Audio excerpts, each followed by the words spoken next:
Good evening, everyone. Today we are going to discuss a poem, Fire and Ice. This is an attempt to reach out to those students who are unable to attend classes or unable to attend school due to any reason. Maybe there are no online classes going on in their schools or due to the sufferings from the COVID pandemic. So here we go.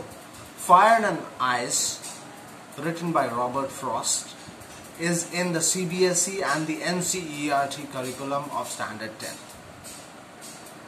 We will first read the poem or recite the poem with enjambments. Later on, we will move on to the explanation and other details. So, Fire and Ice, written by Robert Frost. Some say the world will end in fire, some say in ice. From what I have tasted of desire, I hold with those who favor fire. But if it had to perish twice, I think I know enough of hate to say that for destruction ice is also great and would suffice. This is a short poem written by Robert Frost. In this poem, the poet talks about people trying to guess the means and ways in which the world will end. Robert Frost mentions that a group of people say that the earth would end in fire, whereas there is another group of people favoring the possibility that it would end due to ice. Now, the poet in the first stanza itself says that he favors those who support the cause of destruction of this earth as fire. The reason which he gives for this is that he has experienced, he has tasted enough desire to say safely that the earth will end in fire. Now, symbolism has been used when the poet mentions fire and desire. Now, the question arises, why has the poet used fire as a symbol of desire? Another question that may arise is, how can desire be the cause of destruction? So let's understand this. Desire is supposed to be something burning, something warm. With desire comes warmth or heat. You must have heard the expression burning desire. Now, another question that I mentioned is, how can desire be the cause of destruction? It's very simple to understand that desire can be the cause of neighbors turning against each other, brothers fighting with each other, nations waging wars against each other, only to acquire land, property, and other desires, right, of property, of relationships, etc., etc. We cannot put a list to that. So desire, which has been compared to fire using symbolism, is favored by the poet as a cause of destruction of this earth. In the next stanza, the poet says that, but if it had to perish twice, if the world would perish again, which is a paradox, nothing can be destroyed or perished twice, which is a paradox, unlikely thing to happen, that's another figure of speech. The poet says that if it had to be destroyed twice, the second time ice would also be sufficient, as he has known enough hatred in this world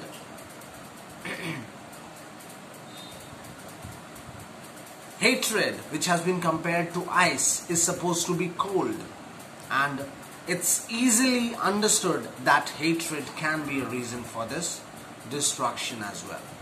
So it's a very simple poem written by Robert Frost, trying to estimate or guess the reasons of destruction of this earth. The first reason is fire, which has been compared to desire. The other one is ice, which has been compared to hatred. The rhyming scheme of this poem is ABAA, BC, BCB. I'll repeat the rhyming scheme again. The rhyming scheme of this poem is ABAA in the first stanza. The second stanza is BC, BCB. Now, let's talk about the poetic devices used in the poem. There are repetitions in the first and the second line of the words some say, some say. Now, these repetitions have been made so that the words or the idea of this survey can easily get into the mind of the reader. Simplistic language is often considered to be a way to reach out to maximum or the majority of audience. If we look at the first line only, the words some say are alliterated. The alliteration of the letter S or the consonant S has been used. The another alliteration is world will and then fire. The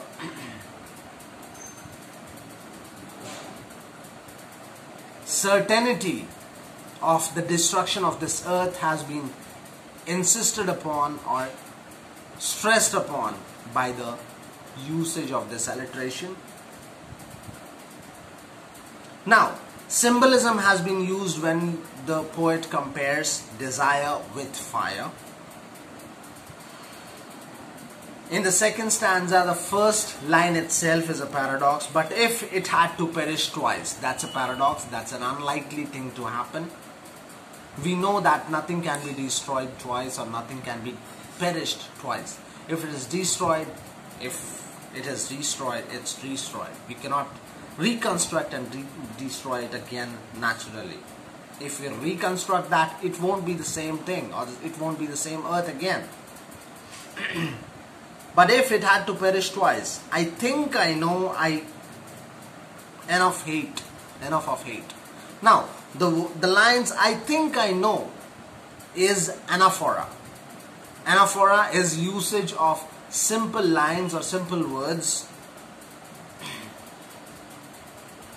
to reach out to the majority, just like we saw repetitions. Anaphora is another way of reaching out to more people by usage of simple repetitive language.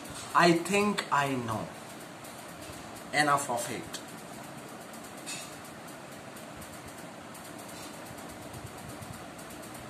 Now, the poet Robert Frost has asked us, the readers, to think upon the possibilities in which one may delay the destruction of this earth. Now, in present times and since time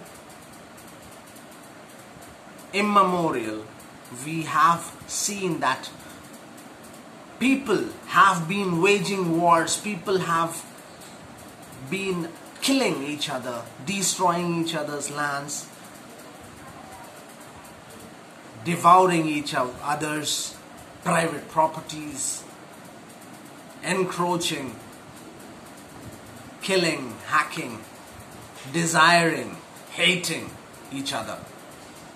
So the poet throws on us a thought that if desire and hatred can be controlled, we can delay the destruction of this earth. With that thought, I would like to read this poem once again in the last 20 seconds or 40 seconds. Fire and Ice, written by Robert Frost. Some say the world will end in fire, some say in ice. From what I've tasted of desire, I hold with those who favor fire. But if it had to perish twice, I think I know enough of hate to say that for destruction ice is also great and would suffice. Hope you liked it, you liked the explanation. Please remember to share it with as many people as you can. Have a good day. All the best for your exams. Bye-bye.